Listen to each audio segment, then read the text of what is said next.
Shalom saudaraku, jangan lupa like, comment, share, and subscribe. Tuhan Yesus memberkati. Ketika saudara-saudara Yusuf melihat bahwa ayah mereka telah mati, berkatalah mereka, "Boleh jadi Yusuf akan mendendam kita dan membalaskan sepenuhnya kepada kita segala kejahatan yang telah kita lakukan kepadanya." Sebab itu mereka menyuruh menyampaikan pesan ini kepada Yusuf. "Sebelum ayahmu mati, ia telah berpesan, 'Beginilah harus kamu katakan kepada Yusuf, ampunilah kiranya kesalahan saudara-saudaramu dan dosa mereka, sebab mereka telah berbuat jahat kepadamu. Maka sekarang ampunilah kiranya kesalahan yang dibuat hamba-hamba Allah ayahmu.' Lalu menangislah Yusuf ketika orang berkata demikian kepadanya. Juga saudara-saudaranya datang sendiri dan sujud di depannya serta berkata, 'Kami datang untuk menjadi budakmu.' Tetapi Yusuf berkata kepada mereka, 'Janganlah takut, sebab aku inikah pengganti Allah? Memang kamu telah mereka-rekakan yang jahat terhadap aku, tetapi Allah yang telah mereka-rekakannya untuk kebaikan, dengan maksud melakukan seperti yang terjadi sekarang ini, yakni memelihara hidup suatu bangsa yang besar. Jadi janganlah takut, aku akan menanggung makanmu dan makan anak-anakmu juga.' Demikianlah ia menghiburkan mereka dan menenangkan hati mereka dengan perkataannya."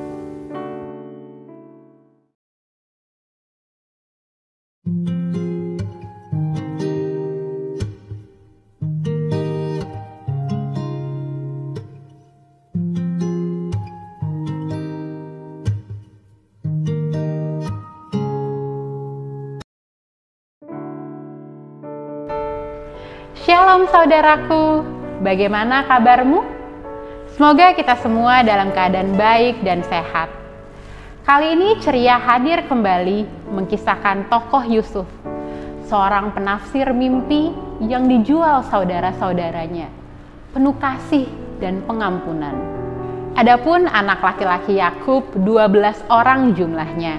Anak-anak dari Lea ialah Ruben si sulung, kemudian Simeon, Lewi, Yehuda, Isakar, dan Zabulon. Anak-anak dari Rahel ialah Yusuf dan Benyamin. Dan anak-anak dari Bilha, budak perempuan Rahel, ialah Dan serta Naftali. Sedangkan anak-anak dari Zilpa, budak perempuan Lea, ialah Gad dan Asyer. Berdasarkan perhitungan waktu usia Yusuf dan Yakub sewaktu di Mesir, dapat dihitung bahwa Yakub berusia 91 tahun ketika Yusuf lahir. Yusuf dalam bahasa Ibrani berarti Tuhan akan menambahkan. Dari semua anaknya, Yusuflah yang paling dikasihi Yakub, karena ia lahir di masa tua Yakub. Untuk menunjukkan kasihnya, Yakub membuat jubah yang maha indah, dan hal ini membuat kemarahan oleh saudara-saudaranya.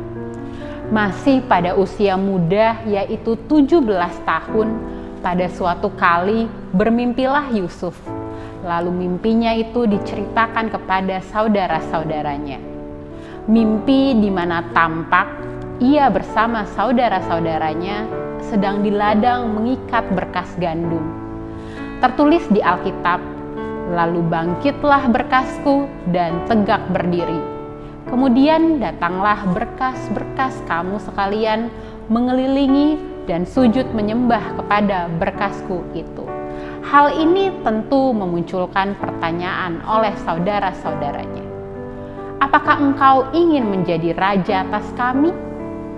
Lalu ia memimpikan pula mimpi yang lain yang diceritakan kepada saudara-saudaranya. Katanya, "Aku bermimpi pula, tampak matahari, bulan, dan 11 bintang sujud menyembah kepadaku. Jadi makin bencilah mereka kepada ia karena mimpi dan perkataannya itu."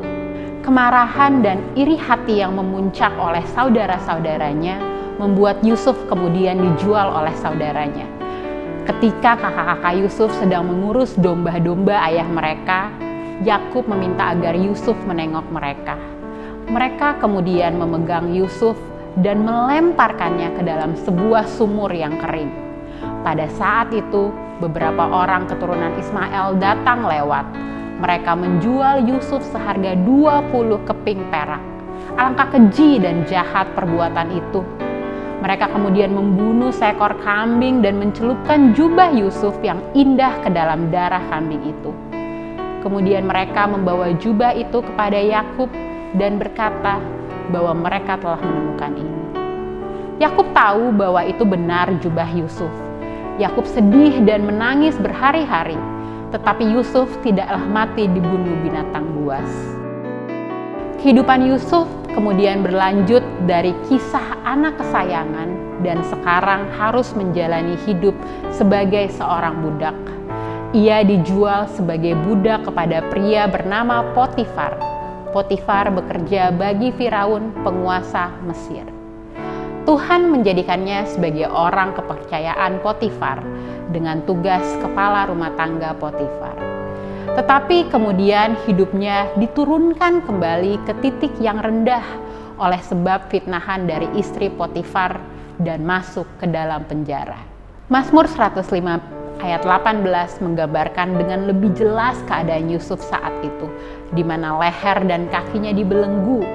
Ini jelas merupakan suatu penderitaan, bahwa Yusuf yang menaati Tuhan diizinkan masuk penjara karena menolak ajakan bersinah.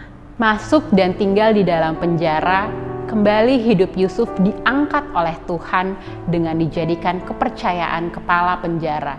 Kejadian pasal 40, Tuhan mengizinkan Yusuf bertemu dengan seorang juru minum dan juru roti di Mesir yang masuk dalam penjara yang sama. Juru minum dan juru roti yang kemudian bermimpi, dan Yusuf harus berhadapan lagi dengan mimpi yang pernah membuatnya dibenci oleh saudara-saudaranya. Melalui kuasa Tuhan, Yusuf menjelaskan apa maksud dari mimpi mereka.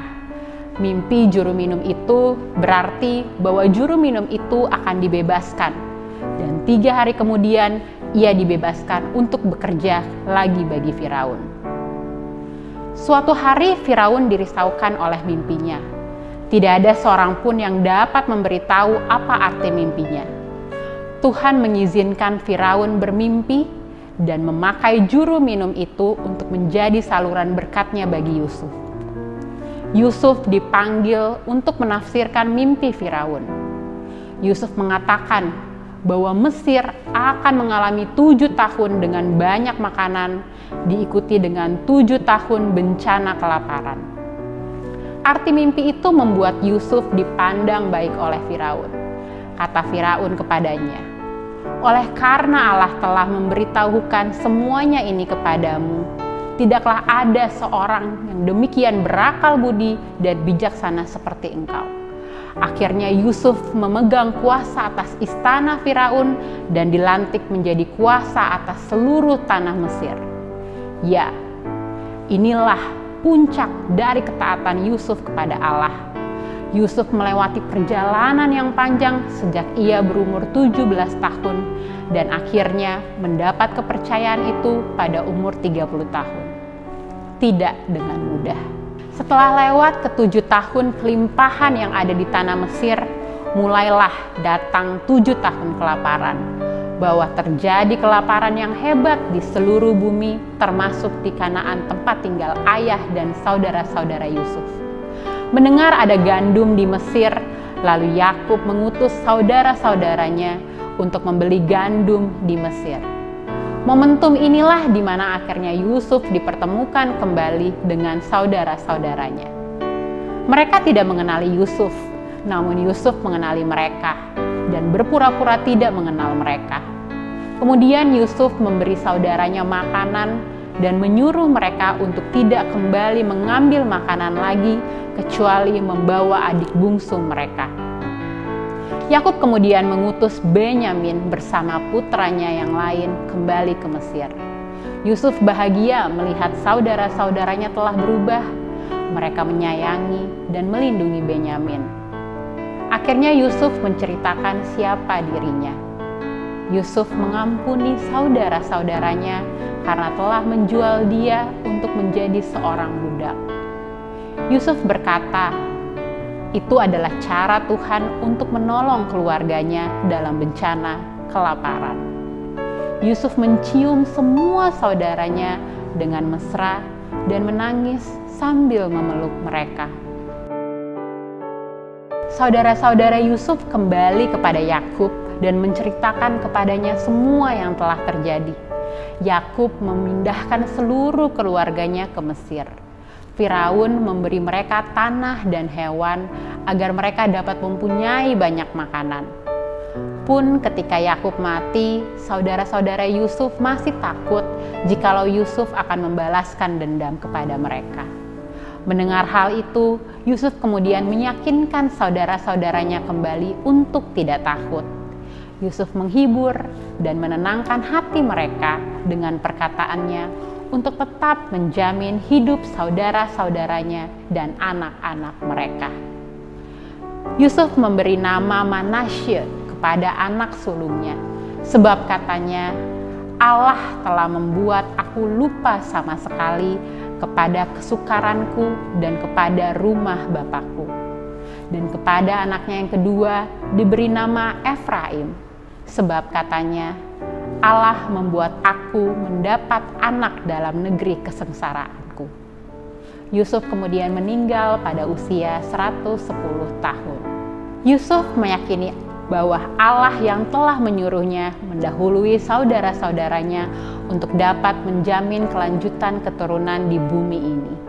Sudah bisa dipastikan saat momentum bertemu saudara-saudaranya, memori-memori dahulu muncul kembali dan menjadi pergulatan batin dalam dirinya.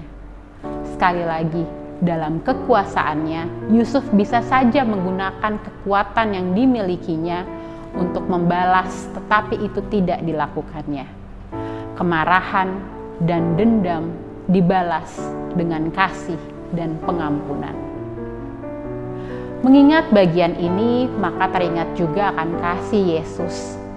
Yusuf tidak akan mempunyai hati seperti ini seandainya ia tidak punya pengalaman iman yang dalam bersama dengan Allah. Itulah yang memampukan dia untuk menerima orang-orang yang sudah menyakiti hatinya, bahkan memberikan perlakuan yang lebih kepada mereka. Yesus yang mau menerima kita apa adanya, manusia yang berdosa ini yang penuh dengan kesalahan. Saudaraku ceria, Tuhan yang menyertai Yusuf adalah juga Tuhan yang sama yang akan menyertai kehidupan kita dan memampukan untuk hidup dalam kasih dan pengampunan terhadap sesama kita.